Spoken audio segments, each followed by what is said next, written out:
तुमच्या घरात सुद्धा जास्वंदीचं झाड असेल तर त्या समोर उभं राहून हे 3 मंत्र आवर्जून म्हणा आणि बघा चमत्कार. अनेकांच्या घरात जास्वंदीचं झाड असतं, पण 99% लोकांना हे गुपित माहीतच नसतं. जास्वंदीच्या झाडाजवळ अशी एक दैवी ऊर्जा असते जी तुमच्या प्रगतीचे मार्ग उघडू शकते.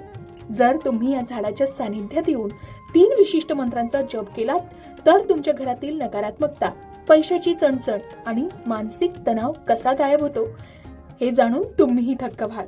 मग हे 3 मंत्र नेमके कोणते आहेत आणि नक्की काय होतं या मंत्राच्या जपाने? चला जाणून घेऊया. आपल्या ऋषी मुनींनी निसर्गातील प्रत्येक वनस्पतीचा अभ्यास करून तिचे आध्यात्मिक महत्त्व सांगितले. जास्वंदीचं झाड हे केवळ एक वनस्पती नाही, तर उच्च लहरींचे म्हणजे हाय फ्रिक्वेन्सीज आकर्षित करण्याचं केंद्र मानले जाते. या झाडाजवळ मंत्र म्हटल्यास आध्यात्मिक स्तरावर आपल्याला अद्भुत गोष्टींचा अनुभव येऊ शकतो. होय, अध्यात्मशास्त्रानुसार जास्वंदीचं लाल फूल आणि त्याचे झाड हे शरीरातील पहिल्या चक्राशी म्हणजे मूलाधार चक्राशी संबंधित मानले गेले. मूलाधार चक्राचा रंग आहे लाल आणि त्याचे राजे भगवान श्री गणेश. मग आपण पहिला गणेश मंत्र म्हणावा. या मंत्राने काय होतं तर जेव्हा तुम्ही या झाडाजवळ बसून ओम गण गणपते नमः या मंत्राचा जप केलात तर झाडाची नैसर्गिक ऊर्जा आणि मंत्राचे ध्वनी कंपन एकत्र येतात. त्यामुळे व्यक्तीची मूलाधार चक्र संतुलित होण्यास मदत होते.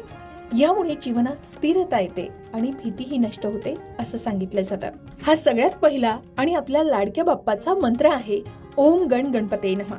जास्वंदीचं फूल हे बाप्पाच्या चरणी आपण अर्पण करतोच, पण जर तुम्ही रोज किंवा मंगळवारी संकष्टीला या झाडाजवळ बसून लाल फुलांसमोर या मंत्राचा 11, 21 किंवा शक्य असल्यास 108 वेळा जप केलात तर तुमच्या आयुष्यातील मोठे मोठे विघ्न, येणारे अडथळे दूर होतात अशी अनेकांची श्रद्धा आहे. हा मंत्र आपल्या मनात एक वेगळाच आत्मविश्वास निर्माण करतो आणि आपण जे काही काम हाती घ्याल त्यात तुम्हाला यशाची अनुभूती करून देऊ शकतो. आता दुसरा मंत्र आहे आदिशक्तीचा. हा तेज तत्वाचा लाभ करून देतो. जास्वंदीच्या लाल रंगामध्ये ब्रह्मांडातील शक्ती आणि तेज तत्व आकर्षित करण्याची अद्भुत क्षमता आहे. म्हणूनच हे फूल माता दुर्गेला, माता कालीला आणि माता चामुंडा देवीला अर्पण केले जाते. या झाडाजवळ बसून आपण ओम ऐं ह्रीं क्लीं चामुंडाय विच्चे या नवार्ण मंत्राचा जप केल्यास झाडाच्या पाना फुलांमध्ये साठलेली देवीची सुप्त शक्ती जागृत होते. हे कंपन तुमच्या सभोवतालची नकारात्मक ऊर्जा, वाईट नजर किंवा घरातील वास्तुदोष दूर करून एक आध्यात्मिक सुरक्षा कवच म्हणजे एक ऑरा तयार करतो असं सांगितलं जातं. जास्वंदीचं फूल हे देवीच्या ऊर्जेचं प्रतीक मानले जातं. जेव्हा आपण जास्वंदीचे एक सुंदर फूल देवीला मनोभावे अर्पण करतो आणि या शक्तिशाली नवार्ण मंत्राचा जप करतो तेव्हा आपल्यातील नकारात्मकताही नष्ट होते. ज्यांना खूप भीती वाटते किंवा आत्मविश्वास कमी वाटतो त्यांच्यासाठी हा प्रयोग अत्यंत लाभदायक ठरतो. या जपाने मनातील धैर्य वाढतं आणि घराभोवती एक सकारात्मकतेचं सुरक्षा कवच तयार होतं अशी मान्यता आहे. तिसरा आणि अत्यंत महत्वाचा मंत्र आहे सूर्यमंत्र.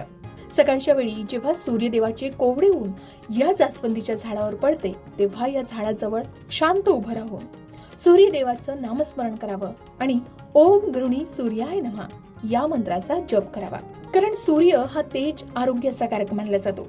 आपण जेव्हा सकाळी सकाळी या झाडाच्या सानिध्यात राहून हा मंत्र म्हटला तर मन एकदम प्रसन्न होतं, आळस दूर पडतो आणि संपूर्ण दिवसाची सुरुवात एका अद्भुत उत्साहाने आणि ऊर्जेने होते असं सांगितलं जातं. शिवाय हा मंत्र प्राणशक्ती आणि चेतनेचा विस्तार करणारा मानला गेलाय.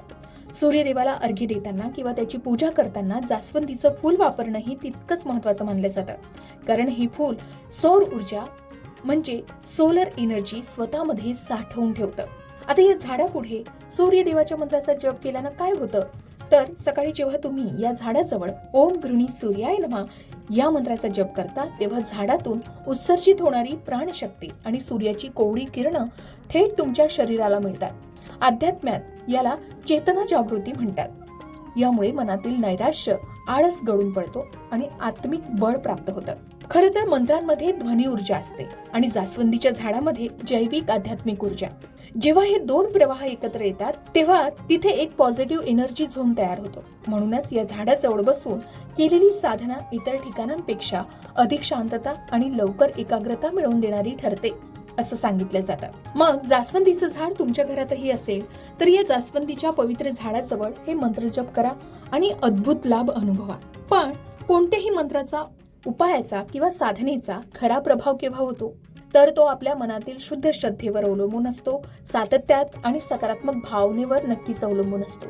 हे जास्वंदीचं झाड म्हणजेच आपल्या अंगणातील एक वनस्पतीच नाही, तर ती निसर्गाने आपल्याला दिलेली एक दैवी भेट आहे. आपल्या आध्यात्मिक साधनेचे एक माध्यम आहे. जेव्हा तुम्ही पूर्ण विश्वासाने निसर्गाच्या आणि देवाच्या सानिध्यात जाता, तेव्हा संपूर्ण ब्रह्मांड आपल्याला मदत करायला पुढे येतं. आता मला सांगा की तुमच्या अंगणात जास्वंदीचं झाड आहे का, आणि तुम्ही या 3 मंत्रांपैकी कोणत्या मंत्राचा जप करता किंवा करणार आहात हेही सांगा. तसेच आपल्या अंगणात किंवा घरी इतर कोणती झाडे आहेत का, आणि या झाडाबद्दल त्यांच्या धार्मिक किंवा वैज्ञानिक माहितीविषयी तुम्हाला काही प्रश्न पडले असतील किंवा त्याबद्दल अधिक माहिती जाणून घ्यायची असेल तर ते सुद्धा आम्हाला कमेंटमध्ये नक्की विचारा. तुमच्या प्रश्नांची उत्तरे द्यायला आम्हाला नक्कीच आवडेल. तुमच्या प्रत्येक कमेंटची आम्ही मनापासून वाट पाहतोय. अशाच प्रकारच्या माहितीपूर्ण व्हिडिओसाठी लोकमत भक्ती चॅनलला नक्की सबस्क्राईब करा आणि बेल आयकॉनला क्लिक करा, म्हणजे आमच्या नवनवीन व्हिडिओचं नोटिफिकेशन तुम्हाला मिळत राहील. तसेच योग्य आध्यात्मिक मार्गदर्शनासाठी लोकमत भक्तीच्या फेसबुक पेज आणि इन्स्टा पेजला लाईक आणि फॉलो करायला विसरू नका.